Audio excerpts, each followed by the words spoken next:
Dalam nama Bapa, Putra, dan Roh Kudus. Amin. Selamat duduk.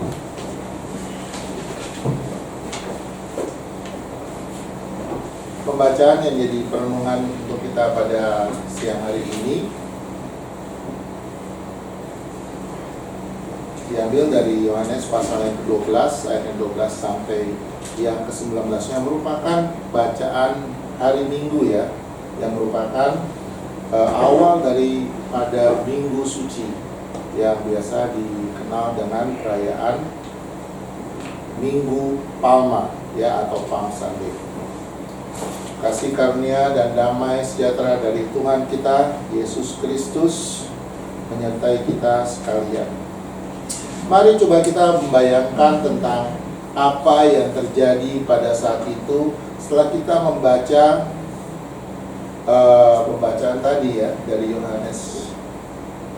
Pawai yang tak terduga, ada pohon, maksud saya ada cabang-cabang daripada palem ya, yang bergoyang-goyang serta sorak-sorai menyerukan Hosana, bergema di jalanan.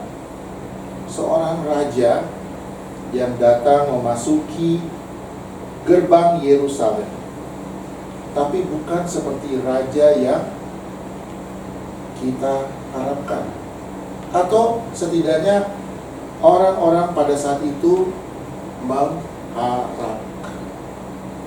Tidak ada kereta emas, tidak ada kuda perang.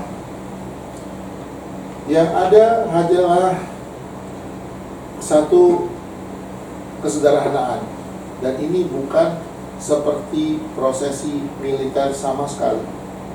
Hanya seorang pria yang duduk di atas keledai muda, penuh kerendahan hati, lemah lembut, dan semua mata tertuju kepadanya. Ini bukanlah satu kedatangan seorang penakluk ya, politik. Ini adalah kedatangan anak domba Allah yang datang untuk menghapus dosa manusia.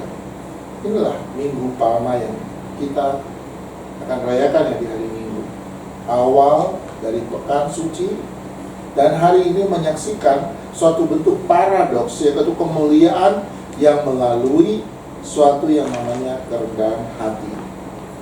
Dan inilah inti daripada iman putra. Mari kita mendalami tentang apa sih kemuliaan melalui kerendahan hati.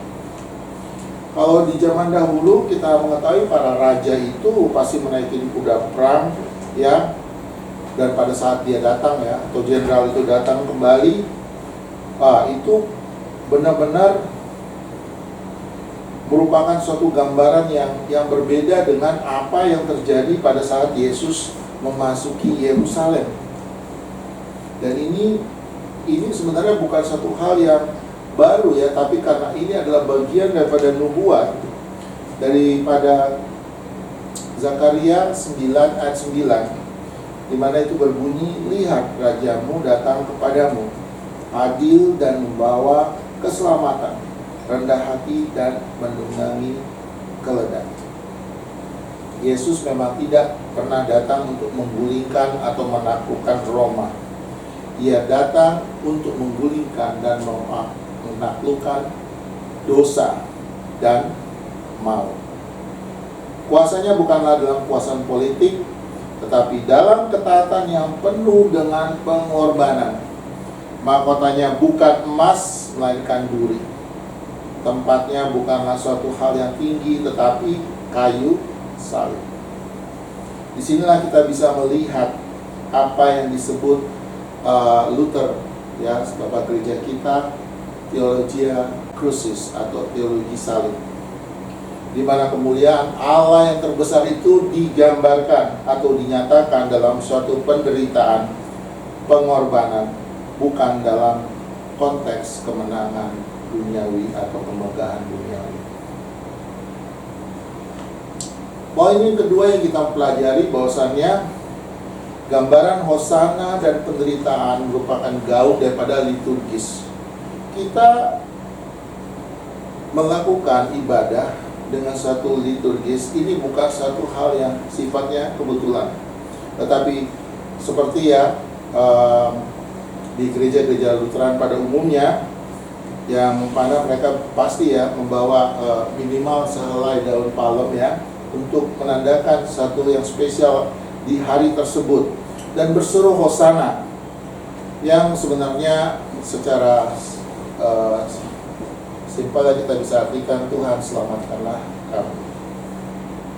Dan kita juga mengulang seperti apa yang jadi seruan orang banyak pada kala itu.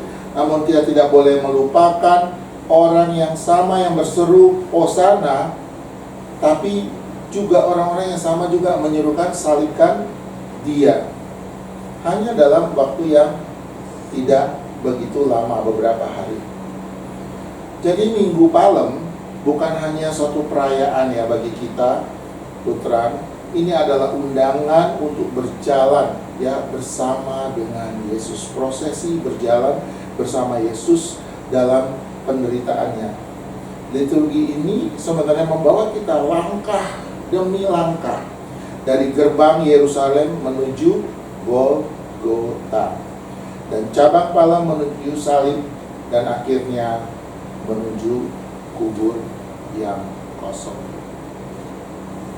Inilah keindahan daripada liturgi yang kita lakukan saat ini, liturgi Lutheran.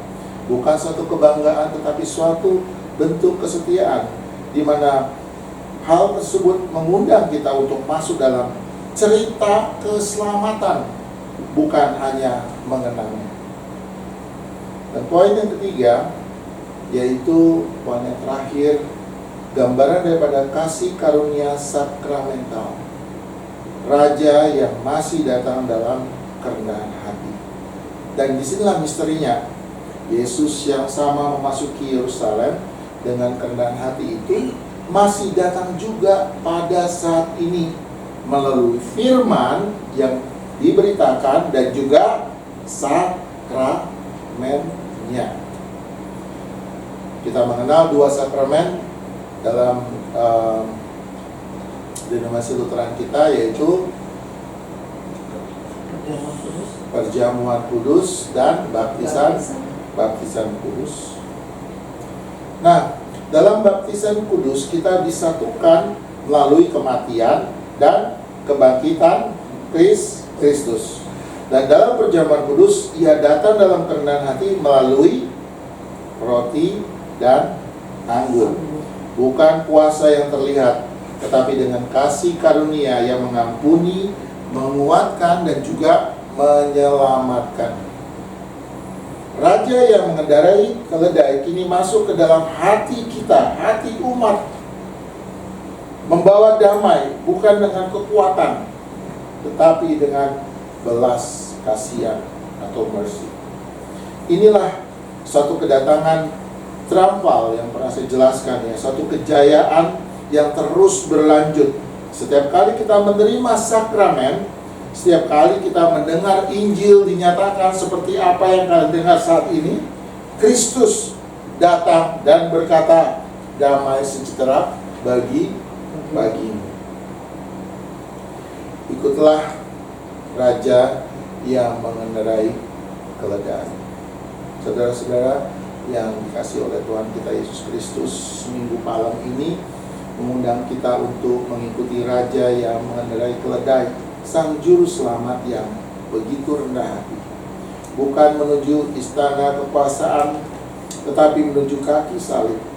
Bukan menuju kenyamanan kesuksesan, tetapi melalui ketaatan dan iman. Itulah menjadi tujuannya. Bukan menuju kemuliaan duniawi, tetapi menuju belas kasih Allah yang mati untuk menyelamatkan kita. Marilah kita berjalan bersamanya dalam pekan suci ini, dalam ibadah, di dalam doa, dan dalam sakramen yang sebentar lagi kita akan laksanakan. Dan biarlah seruan hosana itu lebih dari sekedar kata-kata, dan biarlah itu menjadi seruan hati kita. Selamatkanlah kami, Tuhan Yesus. Menjadilah Raja dalam hati kami dan masuklah dalam hati kami sekali lagi.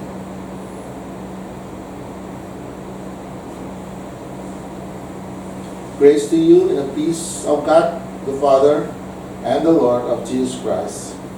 Amen.